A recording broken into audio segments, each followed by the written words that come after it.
মশলাটা ভাজা হয়ে গেছে, এখন দিয়ে দেবো পোস্ত আর সরষে বাটা। দিয়ে দাও। কালো সরষে, কালো সরষে না? তো বন্ধুরা কালো সরষে দিয়ে রান্না হচ্ছে। কিছুক্ষণ কষিয়ে নেবো। আমি জল দিয়ে দেবো এখানে, কষাই মশলা জলটা দিয়ে দিই।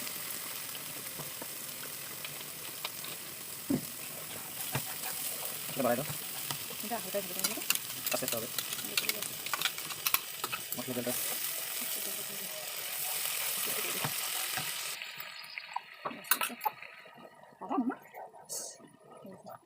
চিড়ে রাখা কাঁচা লঙ্কা দিয়ে দিলাম।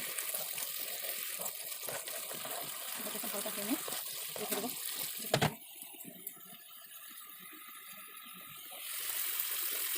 হয়ে গেছে, কষানো হয়ে গেছে মশলাটা, এখন জল দিয়ে দিচ্ছি। দিয়ে দাও। তো বন্ধুরা এখন জল দেওয়া হচ্ছে, মশলাটা ফোটানো হয়ে গেছে। জল দিয়ে কিছুক্ষণ ফোটানো হবে, তারপরে আমরা ইলিশ মাছটাকে ছেড়ে দেবো। নুন তো দিয়েছো আগে? বাস বাস। তো বন্ধুরা এখন মাছগুলো ছেড়ে দিচ্ছি আমরা।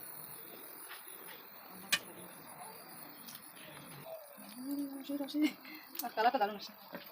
এখানে এই মোবাইলে একটু লাইট লাগছে না, কিন্তু নিচে একটু সুন্দর কালার আসবে।